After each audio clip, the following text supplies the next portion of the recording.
All right, we're getting ready to get started on the second lab associated with week 3. And this one, we're going to look at the movement of fluid across cell membranes using a potato as a test system. So get out your miniature scale, 6 glass test tubes. I have labeled these A through F. I'm going to move those away for now. Some table sugar, our 50 ml beaker, and I'm going to go ahead and turn on my scale, and I'm going to make sure it's set to grams. That's a little G over there. And then I'm going to put this beaker on the scale. So it has some weight, so we need to tare that. So we're going to do that by just hitting the power button once. I'm going to go ahead and weigh out 17.1 grams of sugar in here. We'll see how close I can get.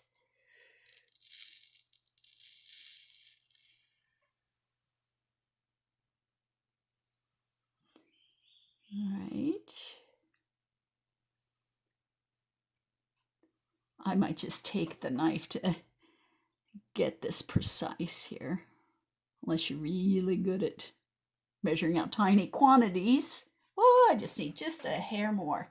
So I'm going to take my knife. This will be my spatula here, and just put just a few more grains in there. Oh, we're almost there. Surprising how accurate this little scale is. Okay, perfect. That's my 17.1 grams. We now need to add the water to the sugar solution. So to do that, we are going to, so I'm going to get rid of my scale here. We are going to take the 25 milliliter graduated cylinder, and we're going to fill this up twice. So we're going to add in 50 milliliters. We're going to do this 2 at a time so I can get it to dissolve well. Okay, so I'm going to pour that in there and add that to the beaker. I have a glass stir rod. It's going to take a little bit of effort to get this to completely dissolve, but it has to completely go into solution for this to work properly. So go ahead and do that, and then add another 25 and stir it until it's completely dissolved. So I'm going to stop and come back when that's done. This needs to be dissolved completely. If you can feel sugar at the bottom, it's obviously not dissolved completely. Ideally, hold it up to the light. If you can see any sugar at the bottom, it's not dissolved completely. It needs to be dissolved completely, and it may just take time. If this was a regular lab, we'd have a stir plate with a stir bar in it that's magnetic, and we would just put that on there and let it do its thing, but we don't. So we're going to have to do this by hand. When this all goes into solution, we will have a 50 mils of a 1 molar sucrose solution. So I think I'm pretty close here. I don't feel any more grittiness down at the bottom. And I will hold it up to the light. Oh, no, I still see some more in there. I'm using organic sugar, so we will see how this is going to affect things, but I don't think it will affect it too much. It might just take a little bit longer to go into solution. Alrighty. So I've got this all mixed up now. I don't see any more crystals at the bottom, and it's clear. So I'm going to take my 25 ml graduated cylinder and add 5 mils of water to it. Since this had water before, I'm going to shake that out, but I'm going to put my finger down here. I think it's hard to be a little precise, but I'm going to hold my thumbnail down there so I know how much to put in. You should be pretty accurate with this.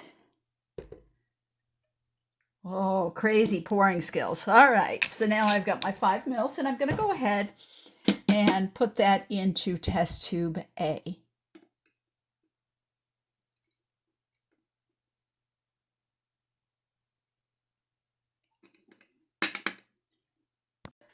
So what we're going to do in the next part is we are going to add different concentrations of sugar, and then we're going to put into these test tubes and put our potatoes in. You would anticipate that somewhere in the middle would be isotonic with a potato cell. The water, I'm estimating, is going to flow into the pure water solution, will flow into the potato. causing it to gain weight. The pure sugar solution will cause water to flow out of the potato cells, and we'll see what happens because we're going to measure the potato slices before and after. So basically, we're going to have 5 milliliters of fluid in each tube. Now, I have unwisely used up all my pipettes, so what am I supposed to do? Well, I'm going to take my sugar solution and measure out 1 mil, 2 mils, 3 mils, 4 mils, 5 mils, and I'm going to use the smaller graduated cylinder.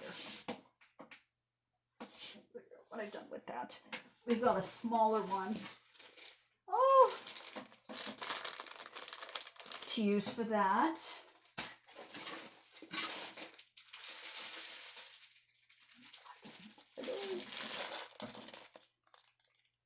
All right. I've got a small one here. Let me find it and I'll come right back. I found it. This is the smaller of the graduated cylinders. It goes up to 10 milliliters. And what I'm going to do is take advantage of the fact that metric units are very easy to work with. So I'm going to go ahead and put the graduated cylinder on here, and I'm going to tare it. So to start with, I'm going to measure out 4 grams of water. Now that's the same as 4 milliliters. So I'm going just to take a regular pipette, not the graduated one, and put that in there. So now I have 4 milliliters of water in my graduated cylinder. I'm going to go ahead and transfer that into test tube B. Then I'm going to do the same thing with test tube C. I'm going to put 3 milliliters, or in this case, grams, 2 grams, 1 gram of water, and no water in F. And I'll be right back. So now I have my water in my test tubes. In A, remember I put 4 milliliters, B has 3, C has 2, whoops, had that back. A has 5, B has 4, C has 3, D has 2, E has 1, and F has none. So now I'm going to add my sugar solution. I can't do the same trick because a sugar solution will not weigh like water does. You can't just weigh it out that way. But what I am going to do is use the trick that we used in the first part of this week's lab, where you just add the volume equal to the same height. And I'm going to show you on this first one how I do it. Give him another sugar solution, a little stir with the stirring rod. So I'm going to take my solution and I'm just going to, it's a good idea to rinse out your bulb that you use for the water. I think this is much easier than trying to get accurate measurements with those pipettes. So I am just going to look down on the side and make sure that I bring it up to the same level as the 5 mils. And you can eyeball that pretty easily. Maybe just another drop or two. All right. Okay, so now I brought that up to 5 mils. So that is going to be 20% less concentrated. Now we're going to go 40% less concentrated. So I am going to add, here we go, 2 mils into this one. And I'm not measuring it. I'm just bringing it up to the same volume, just like we did in the other lab, which I think works out better than trying to mess around with those graduated pipettes, which don't read very well. So go ahead and bring up your volumes in the remainder of the test tubes until they're all the same volume, and then meet me back here. So now I have all of my solutions. The first test tube A is just water. B has 20% of that 1 molar solution. C has 40% of that 1 molar solution. D has 60% of that 1 molar solution. E has 80%. And then F is 100% of that 1 molar sugar solution that we made. So now we're going to get started on cutting up our potato. And we're going to get started cutting up our potato. We don't want any of this skin. So go ahead and peel that off as best as you can. We're going to make 12 pieces that are approximately 5 by 5 by 20. Now, how long is 20 millimeters? We'll take out your handy ruler that came in your kit. And on this side, you see centimeters. So the 20 the 2 centimeters here is 20 millimeters. So it doesn't really have to be that long. So it's basically about an inch long. And go ahead and cut up 12 of those. Don't cut your finger. Don't get any of the brown on there. And I'll just show you how I'm doing this here. Just go ahead like this. We're going to end up putting 2 in each of the test tubes, but we don't want this to dry out. So try to do this fairly quickly. Got a little bit of brown on there. We don't want that.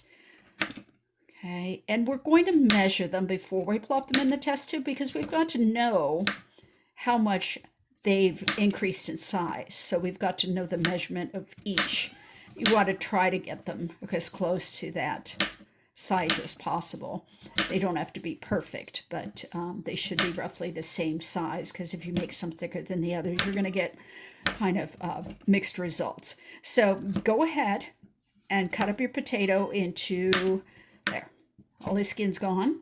And then I'm going to make my little 5 by 5 by 20 slices, and I'll see you right back here.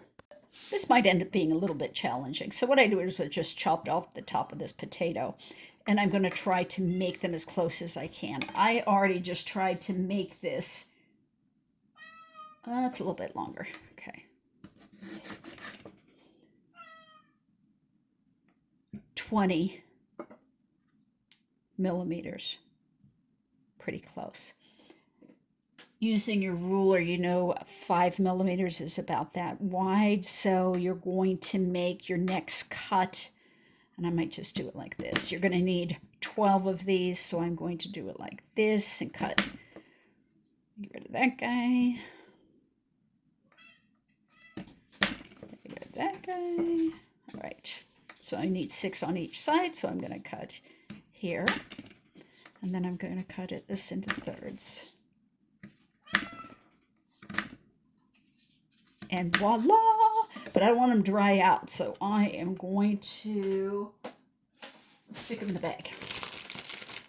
I want to dry them out till I'm ready to weigh them. Okay? So I'll put them in a plastic bag. All right, so I'm all ready to go. You can put a piece of plastic. I just put a piece of a plastic lid on top of my scale so it doesn't get all goopy. I also have a piece of paper.